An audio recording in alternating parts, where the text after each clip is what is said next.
সালারে BJP নেত্রী অনামিকা ঘোষের থানায় লিখিত অভিযোগ, সঙ্গে আইনজীবী ও দলীয় কর্মী সমর্থকেরা।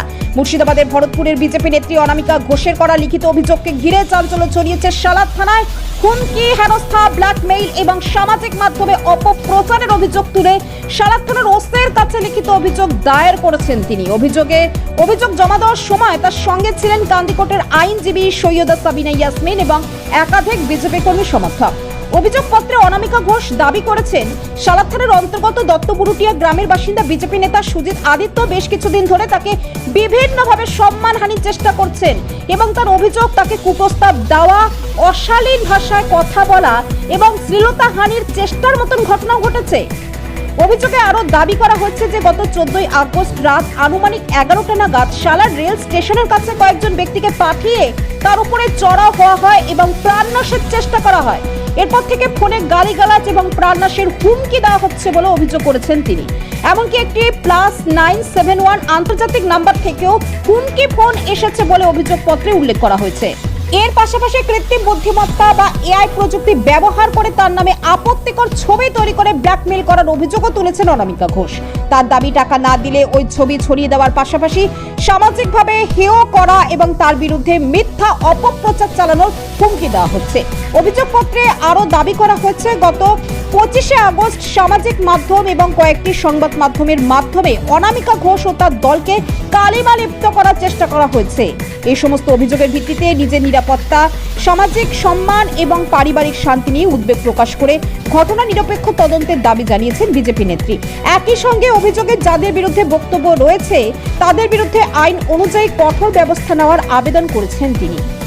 একই দলের নেতাদের মধ্যে এমন গুরুতর অভিযোগ ঘিরে রাজনৈতিক মহলেও শুরু হয়েছে জোর চর্চা। তবে অভিযোগগুলির সত্যতা এখনো তদন্ত সাপেক্ষ। পুলিশ তদন্তের পরে প্রকৃত ঘটনা কি তা স্পষ্ট হবে। এখন সালার থানার পুলিশ কি পদক্ষেপ করে সেদিকেই নজর রাজনৈতিক মহল থেকে শুরু করে সাধারণ মানুষের। নেত্রী, যিনি বিজেপি নেত্রী, ভারতীয় জনতা পার্টির নেত্রী, তিনি জেলার জেনারেল সেক্রেটারি আছেন, জিএস আছেন এবং ভরতপুর বিধানসভার দায়িত্বে উনি আছেন। উনি আমার ক্লায়েন্টও বটেন। তো ওনাকে অনবরত আক্রমণ করা হচ্ছে। কখনো ফেসবুক সাইট থেকে ওনার নামে উল্টোপাল্টা, কখনো ওনাকে এআই দ্বারা ছবি সাজিয়ে অন্যজনের সামনে দেখিয়ে ওনাকে গালিগালিজ করা হচ্ছে। কখনো একটা রেকর্ডিং এআই দ্বারা করে ওনার নামে উল্টোপাল্টা বলা হচ্ছে। কখনো ইন্টারন্যাশনাল কল করে ওনাকে প্রাণে মারার এবং মান সম্মান হানি করার হুমকি দেওয়া হচ্ছে। এই সমস্ত দাবি দাওয়া নিয়ে আজকে সালার ওসি সাহেবের কাছে আমরা আমাদের পিটিশন জমা দিলাম। আমার ক্লায়েন্ট মেন্টালিভাবে খুবই বিপর্যস্ত হয়ে পড়েছে এবং ওনার পারিবারিক একটা অশান্তিও হচ্ছে যে এরকম ধরনের চলতে থাকলে মহিলাদের নিরাপত্তার জায়গাটা কোথায়? একজন নেত্রী যিনি সালারে আসছেন, ভরতপুরে আসছেন, তিনি পার্টির বিভিন্ন জায়গার মিটিং মিছিলে অ্যাটেন্ড করছেন, সেখানে রাত্রে হয় ওনার বাড়ি ফিরতে। ওনাকে এরকম ধরনের আক্রমণ করলে উনি তো নিরাপত্তাহীনতাই ভুগছেন। হ্যাঁ, আমরা স্পেশালি ওনার ওপরে একটা যেটা বলছে, যেটা আইটি সেকশনে একটা অভিযোগ হবে, ইনফরমেশন টেকনোলজি। হ্যাঁ, 74 বিএনএ শ্লীলতাহানি হবে। ওনাকে হুমকি দিচ্ছে 506 হবে। ওনাকে ডিফেমেশন যেটা মানহানি বলে 356 বিএনএসে, এই ধারায় অভিযোগ আমরা করলাম এবং আমাদেরকে ওসি সাহেব আশ্বস্ত করেছেন যে আইনত যেটা হবে সেইটা উনি ব্যবস্থা নেবেন। আমার নাম সৈয়দ সাবিনা বেগম, কুমকুম অ্যাডভোকেট, কান্দিকোট। এখানে একটা অপপ্রচার করার চেষ্টা চলছে।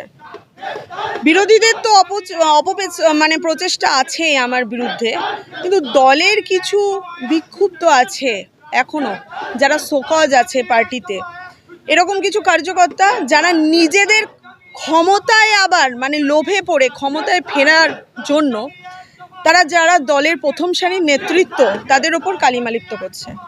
এটা শুধু ভরতপুরের ঘটনা নয়, গোটা বাংলা জুড়ে এরকম একটা ন্যারেটিভ সেট করা হচ্ছে যে কিছু মিডিয়া আছে, সেই মিডিয়ার মাধ্যমে যারা বিরোধীদের কাছ থেকে তারা প্রচুর পরিমাণে তারা প্রভাবিত হয়ে, কিছু বিনিময়ে প্রভাবিত হয়ে তারা এই ন্যারেটিভ সেট করছে এবং কিছু যারা বিজেপির যারা একাংশ যারা দেখা যাচ্ছে গোটা বাংলা জুড়ে বিজেপির প্রথম সারির নেত্রীদের নামে তারা এরকম সোশ্যাল মিডিয়ায় তারা উল্টাপাল্টা বলছে, তাদের কারণ হচ্ছে কোনো গোষ্ঠীদ্বন্দ্ব আমার মনে হয় না, কারণ তারা এতদিন ধরে বসেছিল, পার্টির কোনো সেইভাবে দেখা যায়নি।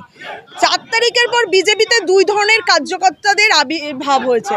যারা 4 তারিখের পর গেরুয়া মানে জার্সি পরেছে, যারা রাতোরাত বিজেপি হয়েছে, তাদের অতি উৎসাহ দেখা যাচ্ছে। আর এক ধরনের কার্যকর্তা আছে যারা নামে বিজেপি ছিল, যাদেরকে পুলিশের সাথে কখনো লড়াই করতে দেখা যায়নি, যারা তৃণমূলের সাথে কখনো লড়াই করতে দেখা যায়নি, আজকে তারা অতি সক্রিয় হয়ে উঠেছে। ক্ষমতা পাওয়ার মরিয়া লোভ, আজকে তারা এগুলো করে বেড়াচ্ছে। আচ্ছা দিদি, ক্ষমতা তো আপনাদের সরকার, তো আপনি একজন নেত্রী হয়ে থানা ঘেরাও করছেন, এটা কি শোভা দেয় বলে? না, আমি ভুল হচ্ছে, আমি থানা ঘেরাও করিনি। আমি এসেছিলাম এফআইআর করতে। আমার বিরুদ্ধে যে সমস্ত চক্রান্ত চলছে, আমি একজন, আপনি নিজেই বলছেন আমি একজন নেত্রী, তো তাদের নেত্রী যখন এসছে, তাদের নেত্রীর নামে যখন এরকম হচ্ছে, তো কিছু তো কর্মী সমর্থকরা আসবেই দিদির ইয়েতে। এখানে থানা ঘেরাও কিছু নেই, দেখুন তারা বাইরেই আছে, কোনো সমস্যা নেই, থানা ঘেরাও কোনো মতে নেই। পুলিশ তো আমাদের, সরকার আমাদের, উনি আশ্বস্ত করেছেন। কি আপনাদের সরকারের পুলিশের উপর আস্থা রাখছেন বলে মনে করছেন?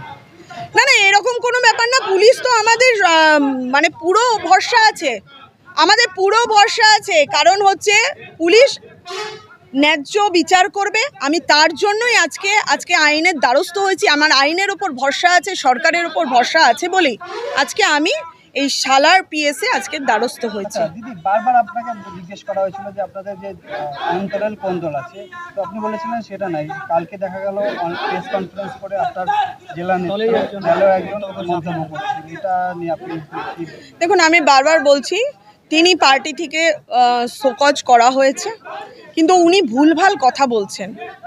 হ্যাঁ, ওনার বিরুদ্ধে আমার কথা বলাই ভুল। আজকে যেটা করেছি, ওনাকে যত বলা হবে ওনার টিআরপি বাড়বে। কারণ হচ্ছে উনি কি বলবো, কিছু বলার নেই।